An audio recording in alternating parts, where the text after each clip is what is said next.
Hey everybody and welcome back to the festival circuit. We have a very exciting episode for you. First of all, let's bring in Ruben. I'm excited for this one. Yeah, I'm really excited to have these boys on. Let's get cracking. Josh, Zach and Jack from the Hara, welcome. Yo, you alright? Yeah, good, thank you. Yourself? Yeah, not bad, not bad. We're just posting a TikTok right now. Yeah, I totally forgot it's 6 o'clock, and then I'm posting a TikTok. It's actually, it's a clip from our show we did in Manchester last week at Satan's Hollow. One of the bouncers said, we're not allowed to do a mosh pit, and he said, I'll drag you out if you do it. And then we actually did it. We didn't get dragged out, though, so I think we must have enjoyed it. Love it. Right, so boys, if you don't mind, we're going to start with an icebreaker. When we get guests on, we love to do this question. We're going to ask you where your ideal festival would be, and because there's three of you, we're going to get you to each pick a headliner, and if you can't pick, then you can have a co-headliner as well. We want to see who you'd have for your ideal. So this is going to be the Hara's ideal festival. Where are you going to go, and each of you pick a headliner?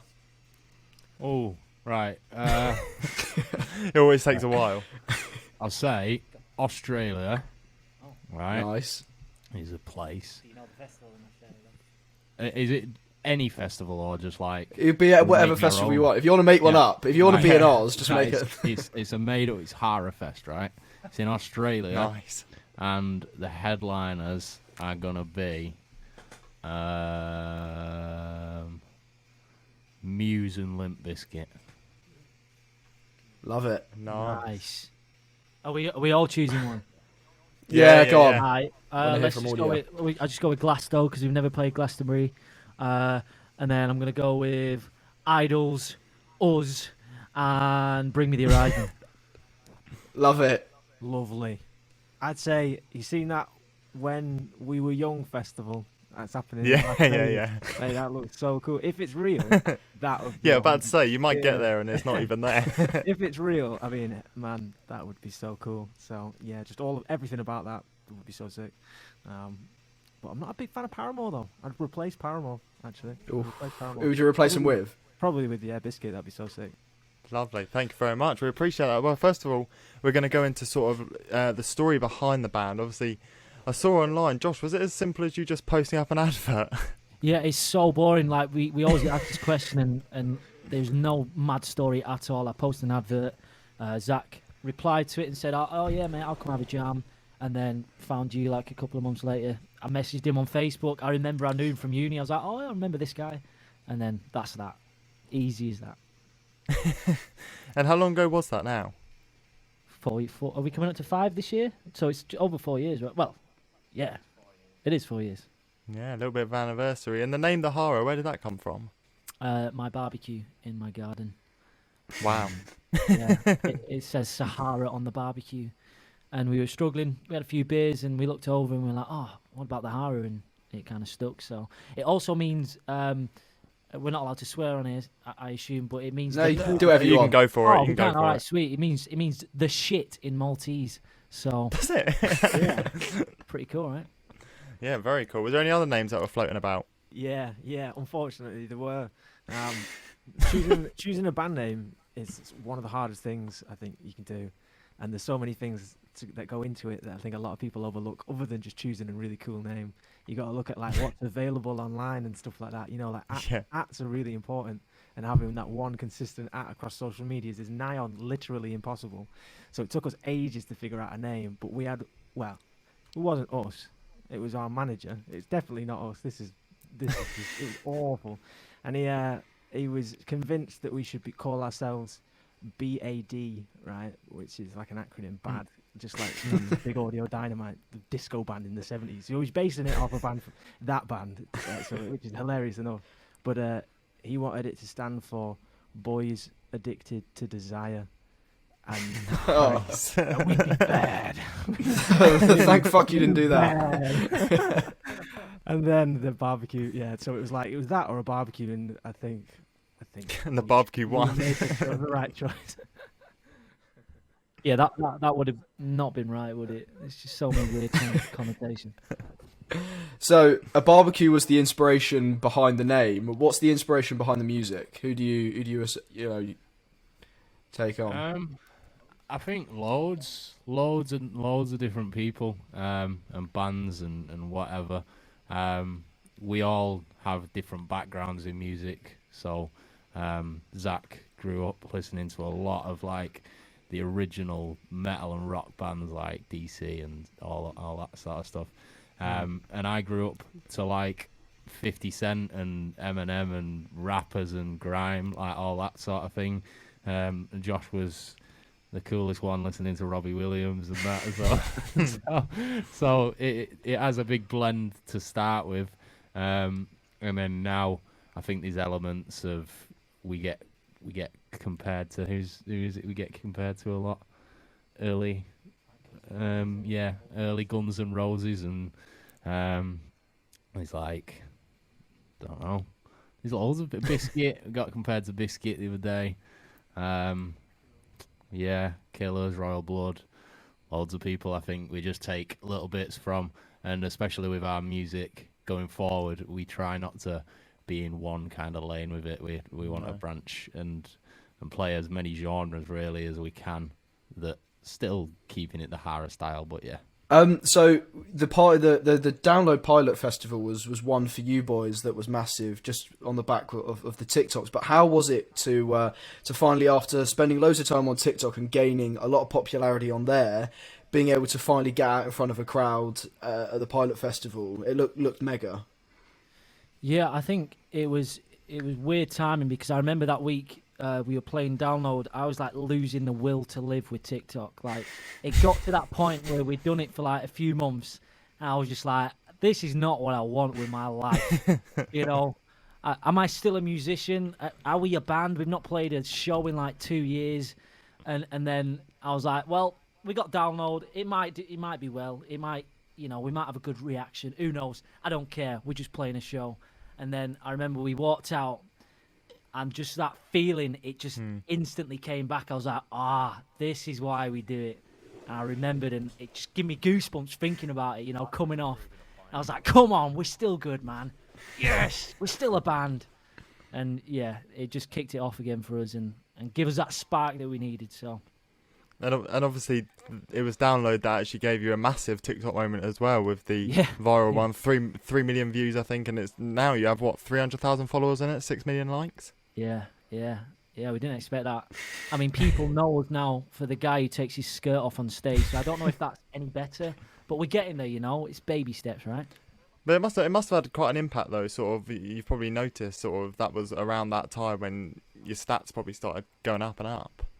Yeah, it definitely, like, I mean, we put loads of festival footage out around that time as well, and they all did really well. And I think, you know, going from Download and then ending up at like Slam Dunk and that, the word definitely spread. Like, we were turning out to these festivals that we'd never played before, and especially like Slam Dunk, there was thousands of people waiting, whether it was because of that video or not. But, you know, I think the word definitely spread about our show. You know, our madness, breaking stages and climbing scaffolding, and it's the energy. You know, it's the energy that people were there to see. It's not the TikToks. It's the show that you guys 100%. Put on. 100%. And other festivals as well. That same year. I mean, main stage of Reading as well. Yeah, that was like a bucket list moment for sure. Zach's birthday at Leeds. So everyone sung happy birthday to him on main stage Leeds, which is like, you can't really get better than that. Yeah, we had a great time. We got very drunk at least, very drunk. I'm not surprised. What was your sort of? Did you have any particular standout festivals? I can imagine they were all amazing, but yeah, I mean, I think one thing I was like really surprised with, because they were all our first time, is they were like consistently impressive and like exceeded our expectations every single time. I think like Neighbourhood Festival was a standout one for quite interesting reasons. It's because it was like, it was a real surprise being branded like an indie festival, and we're not necessarily an indie band, and that was like, and Transmit it for the same reasons actually. It's almost like the word had spread so much about the craziness of the show, and you know, for whatever reasons other than that it's just fucking wicked. The crowd at Neighbourhood was insane, man. It was so cool. So many people turned up that we just didn't think. It was like we were like the only rock band playing, and there was moshing and there was pitting, walls of death.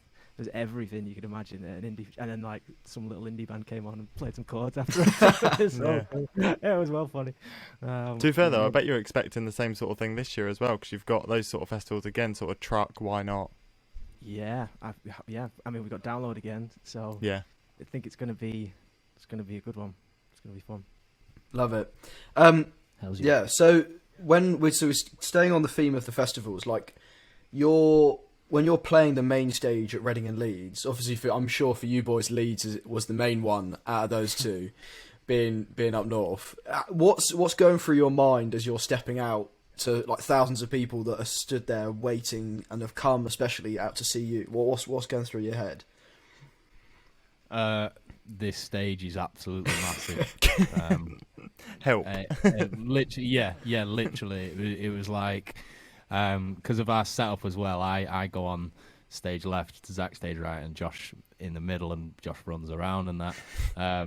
And like me looking across at Zach, it was like, oh my God, genuinely, it would be like being on like the outside of an 18-yard box in a footy pitch. Really? It was like insane. Like looking across, it was like Jesus. And we're trying to like signal to each other and look at each other for vibes and stuff like that. And our eyes aren't that good, so we're like, it's like right, trying to look at. And you said like it was hard, like running around getting knackered. Yeah, it's usually like I feel too big for the stage, you know, from what we've done previously. Like I'm always trying to be bigger than life, and then on that stage I felt it was the first time I actually felt small, and I was like, I cannot perform this big, like how am I going to fill it? So I just ended up doing laps around the stage.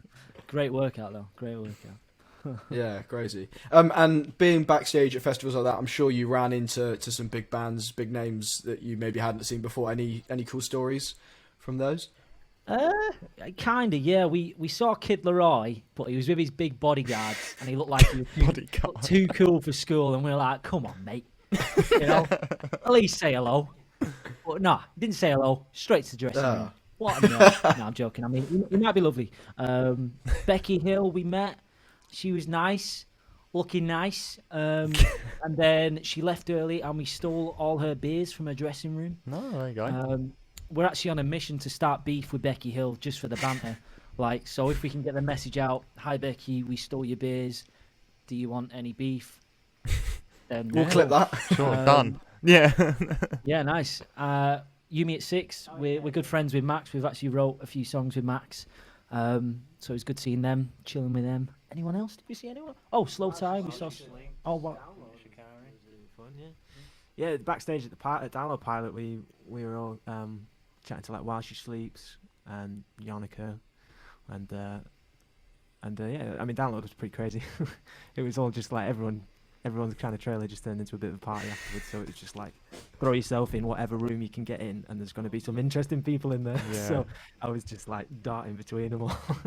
Yeah, well, I suppose with it being everyone's first opportunity to sort of get that feeling again, they just want to make the most of it. Yeah, it was just a big party, man. It was great. It was wicked. Love it. So with like set lists going through your mind, so obviously Josh, you're trying to create this massive show, the spectacle for people to watch. Well, I'm guessing as a band going through making a set list, is there an idea in mind in terms of the positions of songs or of kind of creating a vibe? Is that something that goes through your mind? Yeah, totally. And I think especially for the festivals, at most of them, it was like a half an hour set. And with it being our first time, we're like, right, let's just go with the songs that are going to absolutely kill people. No ballads, fuck off the ballads, you know, leave that till tour. Festival, we just wanted to kill every single person. But there is 2 songs that we always do at the end, which is Friends and Animals. And Friends especially was absolutely huge for us at the festivals because it's got that and like just getting the crowds doing that, like, oh my days, and then getting them on the floor, jumping up. Oh, it gives me tingles. Yeah, doing it at Reading was unreal. I loved it. Yeah, man.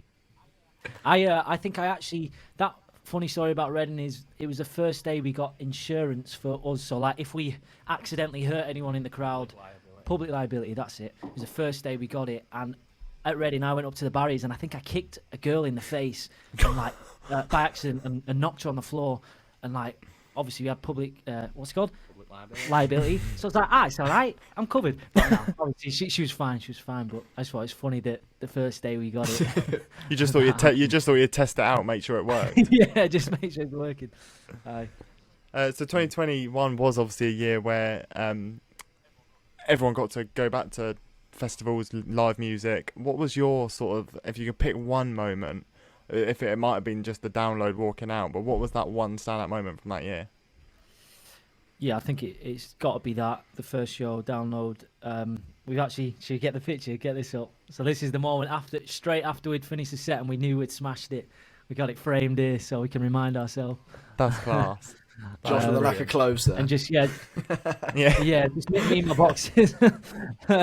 But, it was just for the crowd to stay. Like, we finished the last song, they could have easily all left the tent, but there was just this moment afterwards, like 30 seconds, where everyone just stayed and they were cheering. I was like, oh my God, man.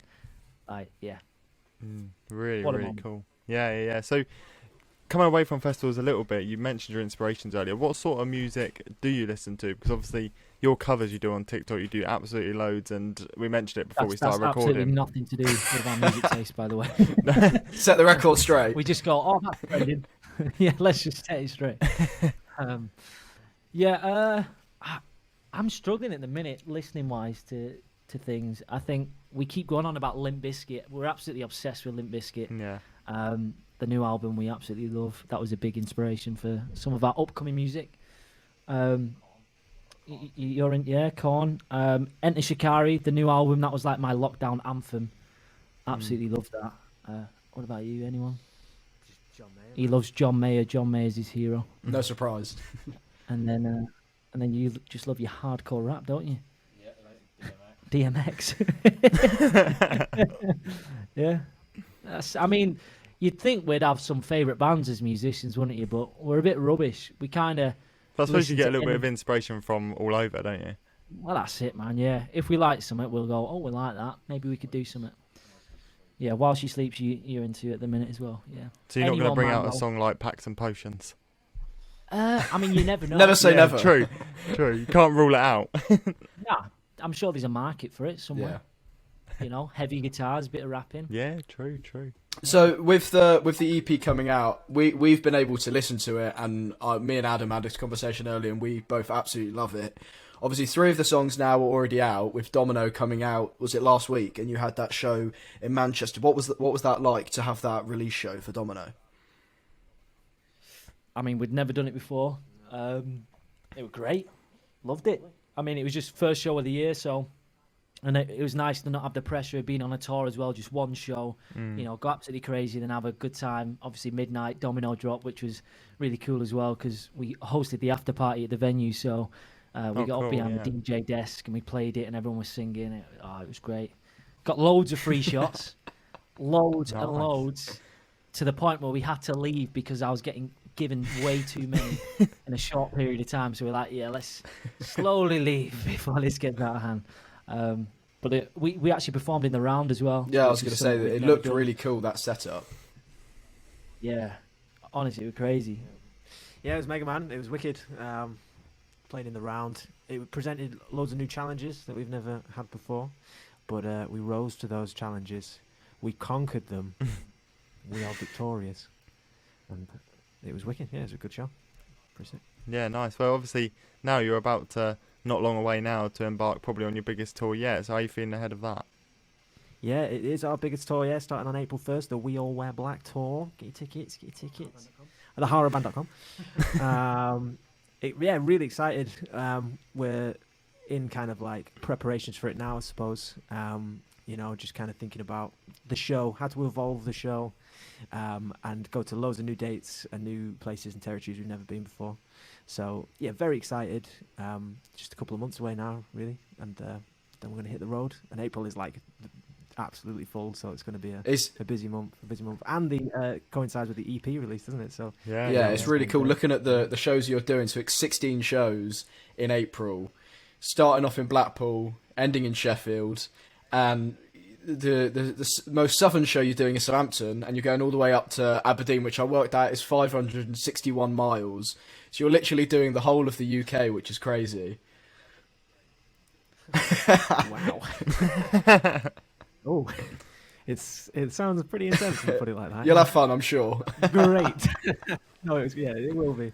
Yeah, it's the 23 hours of the day that are the hardest. The performance is the easiest part. It's the best part. But yeah, the traveling is like pretty intense. But Jack's got a Nintendo Switch, which is pretty sick. Nice. Oh, we got an Xbox in the van as well, which Love is it. even better. Hell yeah. Killing time all over. And obviously got festivals as well next summer. Yeah, I think we've got five confirmed so Yeah. far. And most of them are new ones, apart from Download. They're all ones we've never done, so it will be great to see fresh faces and break more stages, you know. Lovely. Well, to be honest with you, I just want to say thank you very much for coming on, guys. It's been an absolute pleasure. Obviously, if you just want to go for the plug one more time for your shows and Yeah, of course. EP, go ahead. So we have our 6th EP, We All Wear Black, dropping April the 1st, and you can buy vinyl and CDs now on the haraband.com/tour, I think, and you can get all the bundles. You can get a ticket bundle as well, so if you want to come to tour and get a vinyl, you can do that. If you just want a ticket, all the tickets are on our website as well. 16 dates across the UK, everywhere. There's no excuse. We're coming to Hull, for God's sake. We're going everywhere. So get down, and we'll see you there. Love it. Yeah, we're definitely going to be trying to come along. So, yeah, thank you very much again, guys. It's been an absolute pleasure, and I hope you've all enjoyed listening to it. Legend. Cheers, Thank you guys. so much for having us.